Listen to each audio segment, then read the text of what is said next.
तत्वामध्ये तारुण्यातल्या क्रांतीला विशेष महत्त्व दिलेलं आहे. कारण भगतसिंग, राजगुरू, सुखदेव सुद्धा तारुण्यातच क्रांती करून गेले. विठ्ठला विठ्ठला.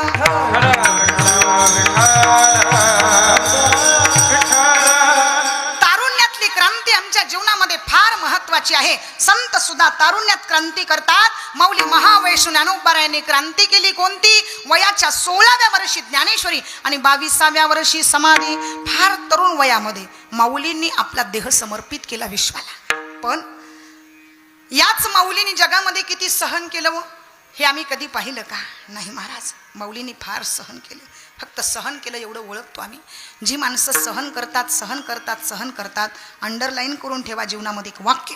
जी माणसं सहनच करत असतात ती माणसं एक दिवस देवतेचं स्वरूप प्राप्त करून घेत असतात. माऊली विठ्ठलपंत आणि रुक्मिणी माता संन्यास ग्रहातून प्रपंच स्वीकारला आणि समाजाने वाईट टाकलं. नको नको ते लोक बोलायला लागले.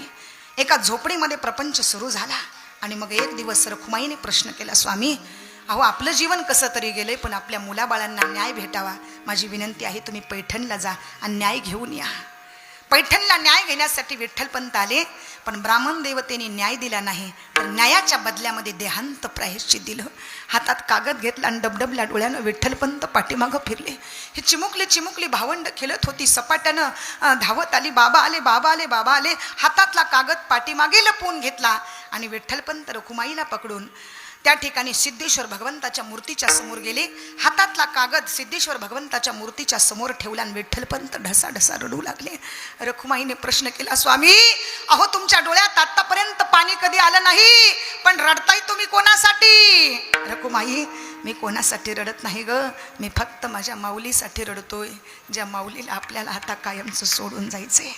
ऐका, सोडून जायचं हे काय बोलताय तुम्ही? मीही तुमच्या बरोबर येईन. नाही रखुमाई, एखाद्या वेळेस मुलाचा बाप गेला तरी चालेल, पण आई मात्र जिवंत असली पाहिजे ग. तू पाठीमागं थांब, मी पुढं जातो. नाही स्वामी, जेथे राघव तेथे सीता, मी तुमच्या बरोबर येईल. दोघाही पती पत्नीने ठरवलं. संध्याकाळची वेळ झाली. सकाळी पुरणपोळ्यांचा स्वयंपाक बनवला. चिमुकली चिमुकली भावंड समोर बसली. मुक्ताईला मांडीवरती बसून विठ्ठलपंत एक एक घास भरवत होते. आतमधले अश्रू बाहेर येऊ लागले. आतमध्ये अश्रू दाबण्याचा प्रयत्न केला. निवृत्ती दादांनी प्रश्न केला, बाबा का रडताय हो तुम्ही, झालं तरी काय? आणि मग विठ्ठलपंतांनी आतमधले अश्रू रोखले. या सगळ्या मंडळींना झोपी घातलं आणि जाण्यासाठी सज्ज झाले. एका हातात कागद घेतला, पेन घेतला आणि त्याच्यावर फक्त 4 वाक्य लिहिली. बाळ निवृत्ती, या घराचा आम्ही त्याग करतो रे बाबा, पण जाता जाता तुला सांगून जातो, या सगळ्या भावंडांची जबाबदारी मी तुझ्यावर सोपवतोय. निघाले मायबाप. रात्रीचा प्रहर होता. माय बाप गेले दोन्ही, आता उरले नाही काही, आता उरले नाही काही.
आमच्या जीवनातले मायबाप निघून गेलेत ना, त्यांच्यावर काय अवस्था असते ऐका.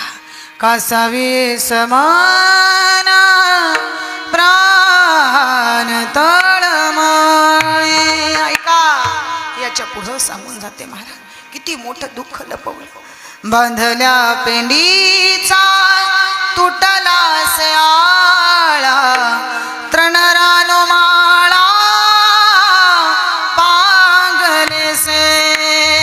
एखादी कडब्याची पेंडी बांधावी आणि तिचा आळा मोकळा व्हावा, तसं आता ही मंडळी आई बाबा आई बाबा या अरण्यवनात हाका मारू लागली. हो, आवाज कुठून येईल का, कुठून आई म्हणेल का बाळा अरे तू आज भोजन केलास का, माझा बाप कुठून मला बोलेल का राजा, अरे तू काही खाल्लंस का रे. माऊली सगळीकडे पाहू लागले, अनेक विहिरी शोधून बघितल्या, अनेक झाडं बघितले. ऐका, गावभर ही लहान लहान चिमुकली बाळं फिरत होती. आई बाबा कोणी आमच्या आईला बघितलं का हो, कोणी आमच्या बाबाला पाहिलं का हो. रात्रभर शोध घेतला आणि सकाळी सकाळी ही मंडळी घरी आली. ऐका, कंदीलच्या जवळ एक कागद दिसला आणि तो कागद हातात घेतला. निवृत्ती दादांनी हंबरडा फोडला. बाबा ज्ञानोबारायांनी तो कागद वाचला आणि आपलं शरीर जमिनीवरती सोडलं. सोपान काका अगदी संभ्रमात पडले. ही सगळी मंडळी रडू लागली आणि रडता रडता लक्ष गेलं मुक्ताईकडे. फार लहान होतं मुक्ताईचं वय, जिला आईची ओळख नाही बापाची ओळख नाही. आजकाल या कलियुगामध्ये असं घडत आहे बाबा. ऐका, मुलं पोटात असतात आणि मुलाचा बाप रोडवरती आपल्या शेवटचा श्वास सोडत असतो आणि मुलीचं वय फक्त 22 ते 23 वर्षाचं असतं. त्या मुलीचं उर्वरित आयुष्य ती कसं घालवते, किती दुःखामध्ये घालवते, याचा हे विचार त्या ठिकाणी आपण केला पाहिजे. फार दुःखामध्ये ती जगत असते, फार दुःखात जगत असते. एवढंच नव्हे तर ऐका लक्षपूर्वक, माऊलींचं आयुष्य त्या कालावधीमध्ये फार दुःखाचं गेलं. मायबाप निघून गेले, डोक्यावरचं छत्र निघून गेलं मायबापाचं. ज्यांच्या डोक्यावरचं मायबापाचं छत्र निघून जातं ना, त्यांच्या आयुष्यामध्ये तुम्ही कितीही श्रीमंती मिळवली तर त्या श्रीमंतीला शून्य किंमत असते. एवढी मायबापाची किंमत आपण पैशामध्ये मोजू शकत नाही. आठवा, मायबापाची किंमत पैशामध्ये आपण मोजू शकत नाहीत. इकडं मायबाप निघून गेले आणि चिमुकल्या मुक्ताई जाग्या झाल्या. दादा का रडताय रे तुम्ही, नेमकं झालं काय. हे बघा, तुमचं रडणं जर आता थांबलं नाही तर मी आई बाबांना हाक मारेन, एवढा शब्द मुक्ताईने बोलला. आणि निवृत्ती दादांनी तोंड दाबलं. मुक्ता अगं किती जरी हाका मारलीस तर अशा ठिकाणी आपले मायबाप गेलेत, ते तिथून परत येऊ शकत नाहीत मुक्ता. हे ऐकलं आणि मुक्ताईने हंबरडा फोडला. ऐका, ही सगळी मंडळी रडू लागली आणि रडता रडता 3 दिवस झालं तोंडामध्ये पाण्याचा थेंब नाही, अन्नाचा कण नाही. मुक्ताईचा प्राण कासावीस होतोय. मुक्ताई सांगतात, दादा भूक लागली रे, पोटात कावळे ओरडायला लागलेत रे दादा, कोणी काही खायला देईल का रे दादा. शेजारी जाऊन काही मागावं तर कोणी काही देत नाही. संन्याशाची पोरं म्हणून समाजाने वाळीत टाकलं होतं. ऐका, असा त्रास सहन केला. निवृत्ती दादांनी झोळी अडकवली. ज्ञानोबाराय सांगतात, दादा मीही तुझ्या बरोबर येतो. अलंकापुरीत प्रवेश केला. ब्राह्मण देवतेच्या घराच्या समोर जाऊन हाक मारावी मधुकरी, आणि हाक मारल्याबरोबर आतून आवाज आला. बघा, चालते व्हाईत ना, अरे स्वतःची घरं बाटवता ती बाटवता आणि आमच्या घराच्या समोर मधुकरी मागता, मिळणार नाही मधुकरी. तरीही ज्ञानोबाराय मान खाली घालून थांबलेले. ब्राह्मणाचा क्रोध वाढला आणि तो बाहेर आला. मिळालेलं झोळीतलं चिमूटभर पीठ त्यानं जमिनीवर टाकलं. ऐका, आणि ज्ञानोबाराय आता ते पीठ उचलणार, इतक्यात ते पीठ पायानं सपाट केलं. हंबरडा फोडला ज्ञानोबारायने. निवृत्ती दादा बोलता, दादा चल रे, आपल्याला मिळणार नाही मधुकरी आता, चल परत चल. आठवा, 750 वर्षापूर्वीचा प्रसंग आहे. ऐका, ज्ञानोबाराय निवृत्ती दादा तिथून परत आले. चिमुकल्या मुक्ताईनं सांगितलं, दादा काही मिळालं तू चिंता करू नकोस मुक्ता, माझी स्वतः पाठ मी तापवतो. स्वतःची पाठ तप्त करावी आणि मुक्ताईनं त्याच्यावरती मांडे भाजावेत. हा जगाच्या पाठीवरचा पहिला अलौकिक चमत्कार होता. चालविली जड भिंती, हरली चांग याची भ्रांती, रेड्यामुखी वेद बोलविला, गर्भद्विजांचा हरविला. लोहे हा सामान्य महिमा संतांचा, नैवेद्य हातीचा मूर्ती जेवी किंवा जिही निमिष मात्र देह पालटिला, आणि स्त्रियेचा तो केला पुरुष उभा. असे दिव्य चमत्कार माऊलींनी केले. आणि आता मात्र धिक्कार आला विश्वाचा. काय नाही केलं मी या विश्वासाठी, पण मला साधी खाण्यासाठी भाकरी मिळू दिली नाही, ज्ञानोबारायांनी झोपडीचा दरवाजा बंद केला, आतमध्ये बसले समाधी अवस्थेत. 8 वर्षाच्या मुक्ताबाई दरवाजा वाजवू लागल्या, दादा अरे मला माहित आहे आज तुझ्या झोळीत कुणी पीठ वाढलं नाही दादा, अरे पण एक लक्षात ठेव दादा, संत बनलास ना दादा तर जगाचे हाल तुला सहन करावे लागतील. संत तोची जाना जगी दया क्षमा जांचंगी लोभ हंता नाही मना जगी विरक्त तोची जाना. दादा अरे तू सर्वसामान्य नाही, मग तू आहेस तरी कोण? योगी पावन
योगी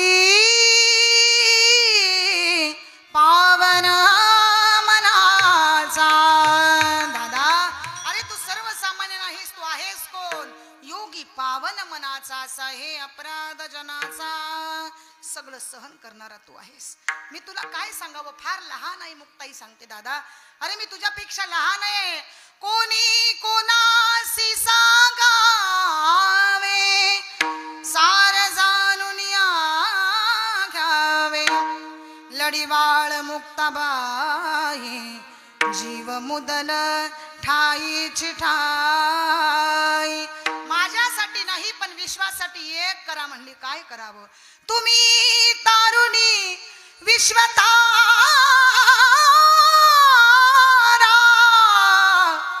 ताटी उघडा ज्ञानेश्वरा. माऊली आणि असा दरवाजा उघडला आणि मुक्ताबाईच्या चरणविंदावर दोन्ही हात जोडले. मुक्ता अगं एवढ्या लहान वयात एवढं ज्ञान तुला आलं कुठून? प्रपंचासाठी शिक्षण लागत नाही दादा, शिक्षण लागत नाही. विठाबाईने फक्त पहिलीच्या वर्गामधलं शिक्षण घेतलं, पण आज मुलं एवढ्या मोठ्या पदावर पोहोचली, याला म्हणावं शेवट गोड झाला. शेवट तो भला, शेवट तो भला, शेवट तो भला, शेवट तो भला, शेवट तो भला, शेवट तो भला, शेवट तो भला, शेवट तो भला, शेवट तो भला, शेवट तो भला,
झाल्या पाहिजेत हो. रॉक वर्जन चाल झाली. एका चालीमध्ये 3 चाली म्हटल्या आमच्या महाराजांनी. गोड आवाज.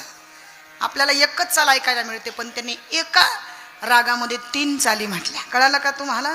शेवट तो भला, शेवट तो भला, शेवट तो भला, शेवट तो भला, शेवट तो भला, शेवट तो भला, शेवट तो भला, शेवट तो भला. ऐका, माणसाचा शेवट गोड व्हावा, शेवट गोड व्हावा. तसं आमच्या विठाबाईचा शेवट गोड झाला हो. एकदा मुलं चांगल्या पदावर गेली की आईच्या काळजापर्यंत काय होतं? आईच्या काळजापर्यंत त्या मुलांचं प्रेम जाऊन पोहोचतं होत असतं आणि त्या आईला सुखाने झोप येत असते. मुलं चांगल्या पदावर गेली नाहीत तर आईला शेवटच्या क्षणापर्यंत सुद्धा झोप येत नाही. ती चित्तेवर पडताना सुद्धा आपल्या मुलांचा विचारच करून प्राण सोडत असते.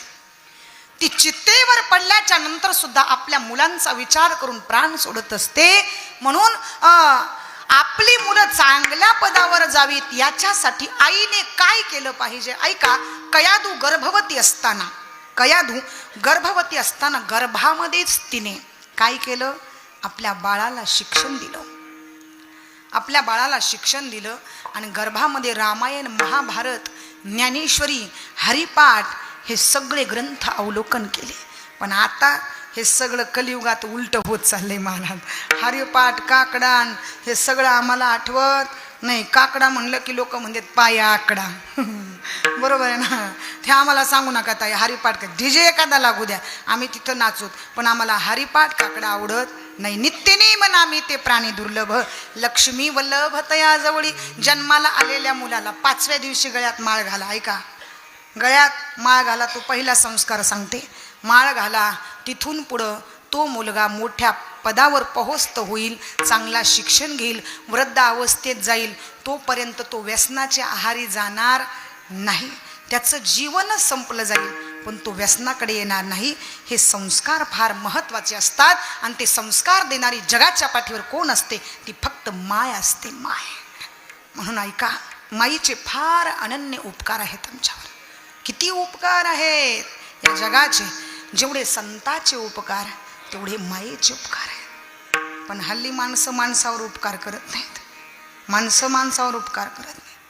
कभी धनवान है इतना, कभी निर्धन तू भी है, कभी सुख है कभी दुख है, इसी का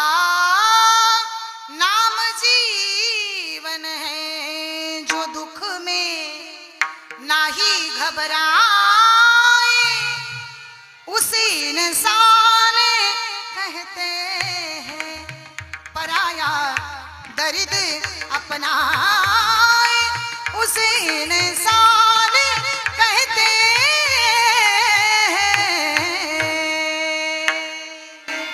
म्हणून ऐका, जो दुसऱ्याच्या दुःखात सहभागी होतो तो खरा मनुष्य समजा. विठ्ठल विठ्ठल.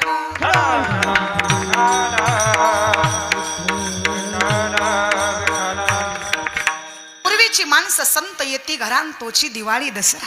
संत येते घरान खिडक्या दरवाजे. असं जर केलं तर कोणी आपल्या घराकडे येईल का? ऐका नाही. वर्षभरातून एखादं तरी संत पूजन आपल्या घरी व्हावं आणि ती काळाची गरज आहे. आपल्या घरामध्ये पवित्रता असावी. नवे नवे त्याच्याही पुढे जाऊन सांगते, पाय लक्ष्मीच्या हाती तिसी यावे का कुलती. घरातल्या लक्ष्मीच्या डोळ्यात पाणी आलं की तुमचा प्रपंच परिपूर्ण होऊ शकत नाही. म्हणून लक्ष्मी वल्लभा दीनानाथा पद्मनाभा. श्री नाम लक्ष्मी ज्याच्या चरणाची दासी आहे, ज्याच्या चरणाची दासी आहे, ती सांगते मी आयुष्यभर तुमचं दास्यत्व पत्करायला तयार आहे. ऐका, मी तुमची महाराणी नाही तर मी तुमची दासी आहे. दासी. एवढं तिच्या अंतकरणात आपल्याविषयी प्रेम असतं. म्हणून घरातल्या लक्ष्मीच्या डोळ्यात पाणी येऊ देऊ नका, एवढंच इथं सांगण्याचा प्रयत्न करते. यत्र नारीस्तु पूजन्ते रमन्ते तत्र देवतः. ज्या घरामध्ये स्त्रीचा सन्मान होत असतो, आदर होत असतो, तिथं देवी देवता नांदायला येतात. त्यांना बोलवायची गरज लागत नाही. अनाद निर्गुण प्रगटली भवाने, ओ मोह महिषासुर मर्दाना लागुने, त्रिविधाता पाची करावया झाडणे, ओ भक्ता लागून पावसी निर्वाणी हो.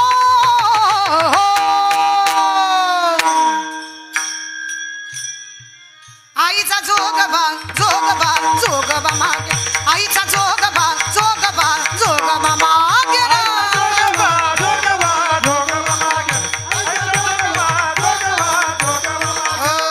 दारू घड भैया दारू घड भैया दारू घड भैया दारू घड, दारू घड भैया दारू घड भैया दारू घड भैया दारू घड, दारू घड भैया दारू घड भैया दारू घड भैया. दारी उभा मी आई कधीचा गांजून गेलो पार, सांग भवानी तुझ विना आता कोणाचे आधार. दारू घड भैया दारू घड भैया दारू घड भैया दारू घड, दारू घड भैया दारू घड भैया दारू घड भैया दारू घड.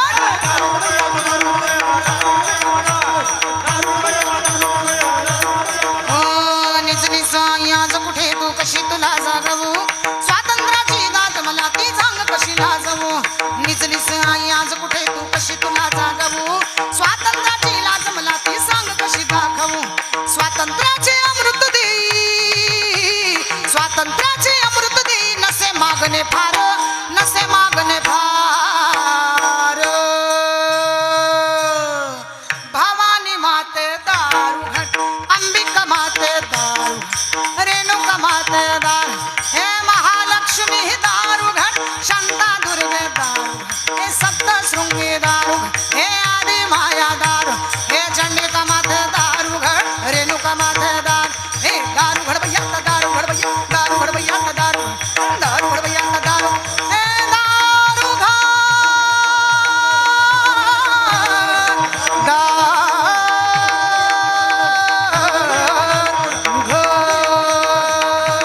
बोलो छत्रपती शिवाजी महाराज की, धर्मवीर संभाजी महाराज की. हर हर हर हर. दारू घड भैया दारू घड भैया दारू घड भैया दारू घड, दारू घड भैया दारू घड भैया दारू घड भैया दारू घड.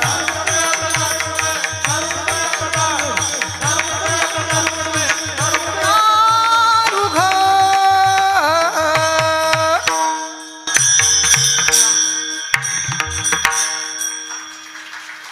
म्हणून आज अशा एकादशीचा, उद्याचा महाशिवरात्रीचा पर्व काळ नक्कीच माझी जगदंबा त्या ठिकाणी वरून पाहत असेल. आमच्या विठाबाईंनी फार मोठं कार्य केलेलं आहे. आज एवढी भव्य दिव्य स्वरूपात गर्दी मला या कार्यक्रमाला दिसते. ऐका, दुःखातल्या कार्यक्रमाला, दुःखाच्या सोहळ्याला एवढी मंडळी यावेत याला म्हणावं जीवनामध्ये आपण धन मिळवण्यापेक्षा माणसं मिळवली. मी तर व्यासपीठावरून सांगते, तुम्ही धन कमावण्यापेक्षा जीवनामध्ये माणसं कमवा. अरे दगडामध्ये देव पाहण्यापेक्षा माणसात देव पाहायला शिका. दगडातल्या देवाला एखाद्या वेळेस पूजलं नाही तरी चालेल, पण माणसातला देव पूजनीय म्हणा. विठ्ठल विठ्ठल.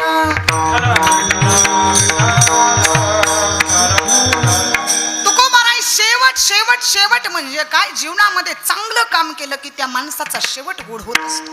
माझा बहु गोड झाला. तुकोबारायांचं जीवनच परमार्थामध्ये गेल्यामुळं तुकोबारायांचा शेवट गोड झाला. पण महाराज, तुमचा शेवट गोड होण्यासाठी तुम्ही आलात कुठं? महाराज सांगतात, मी माझ्या माहेर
महाराज, हे माहेर कोणतं आहे? पंढरी माझे माहेर साजनी, ओविया कांडणे गावो गीती राही रखुमाई सत्यभामा माता, पांडुरंग पिता माहेर. हा पांडुरंग परमात्मा हा आमचा पिता आहे आणि त्याच्याकडे गेल्याच्या नंतर आम्ही जे पांडुरंग आमचा पिता रखुमाई